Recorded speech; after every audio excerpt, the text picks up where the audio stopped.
Ooh,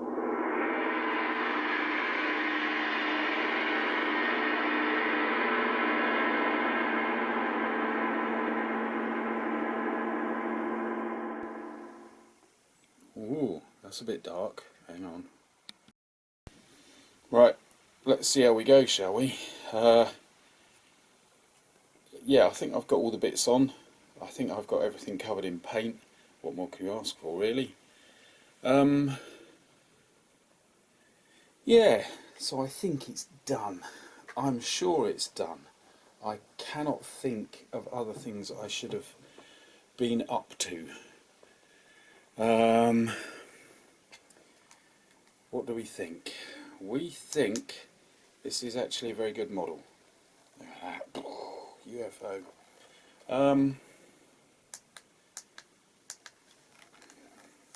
I'm trying not to give a kind of semi-backhanded compliment here, which is why I'm pausing for words. But for this day and age, it is a really good model. There's all sorts of veiled insultery there, isn't there? Yeah, in a world where things are just too fiddly and mind-numbingly dull, this one's come out okay. Come out from the designers okay. I'm not saying I've done a great job. I do not do particularly staggering jobs. I'm alright with that.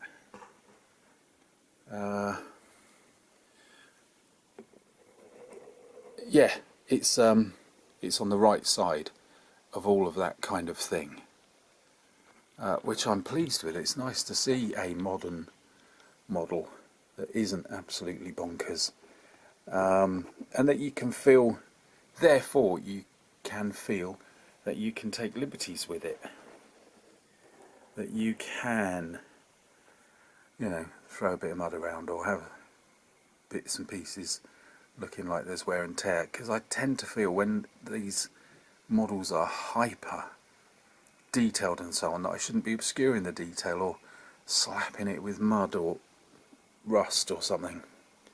So this allows you to kind of make the most of the model, really. I am contemplating how one day I might buy another one. I might persuade myself, hello, mother's doing the hoovering, that I can afford to buy another one of these and do it with the hatches open. It will be a long time away, I can tell you.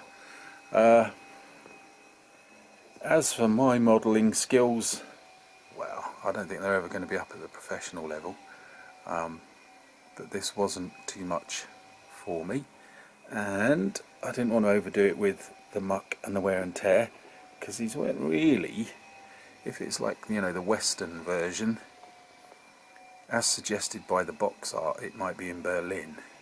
These are just pootling around keeping law and order, really. No major conflicts, no smashing their way through hedgerows or ploughing through rivers. I was just sorting myself out to make the film as I do, and I had the telly on as I do, and I looked up as I occasionally do, and Gorgo was on, and look! There are Ferret scout cars, and there's a jet. See, that's the kind of thing they really got up to. Not too mucky. So the wear and tear shouldn't be too bad. It should be more like aging, really. And that's what I've tried to go for. There is a funny thing, which you might have noticed in the last one, because I did slightly highlight it. That's me, isn't it? That's me not putting the wheels on properly. The second time around, after Mrs. Meltdown dropped it, and the wheel came off, and this came off, which is why that isn't particularly level, but I quite like that.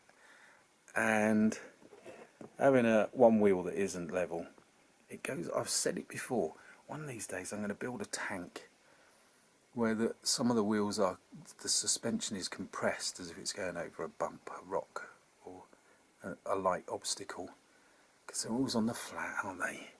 And this just gives me that sense of, perhaps it's motoring along and it's just hit a little bump and the back wheel is high.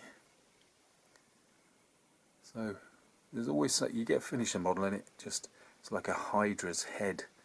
There's just more and more that you could do. opens up the door for other things. And of course with this one there's 3 very different colouring and marking sets, so you could go for many versions of it. I bet you that's the plan. But there it is. Yep, that's a good model design wise, and it's alright. For me, bloody miracle, but yeah, it's okay. Oh yeah. I'm alright with that, with my version of that. So there it is, simple background. I've been going for those lately, haven't I? A little bit of lighting sadly, because today is horrible. I do like, see, I like the more contrasting lighting raking across the body of the vehicle. There you go, that's more my kind of thing.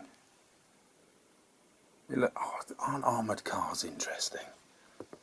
Lovely punchy little things, go at speed. And what was the day-to-day life like in a reconnaissance body group, a reconnaissance group in Second World War or Korean War? What was that like? Right, there we go, I'll wind it up. Thanks for watching. Thanks for sticking with things. Hello to new subscribers. I'll just say what I've said in previous ones. Because of the internet around here and a lot of other reasons, I don't get round to answering everybody's comments, but I do read as many as I can. There's also a lag time. Somebody asked, I was using a really bad spray paint and it wouldn't dry on the underside of the 148th Hurricane. And they said, oh, you must tell us. And obviously this film's going to get posted a lot long after I've made it, because I've got to make the film then, and so on. So yeah, don't worry, we get round to things, but it can seem to take a lot longer than it actually does in real life. Right, thanks for watching. See you again soon. Ish, I hope. Oh, and one last thing. I've gone over to the workshop. It is tipping with rain, so it's got a bit of raindrops on it. But did you notice I found the wing mirror? Yes. Which means I forgot to paint it. And everything around there is a little bit wobbly now. I painted the other wing mirror black. It's not showing up. Not black, anthracite. I get a bit bored of painting them silver all the time. Various shades of silver. One of these days I'm going to paint a reflection in one. That'll be a laugh, won't it? Anyway, wing mirror's on.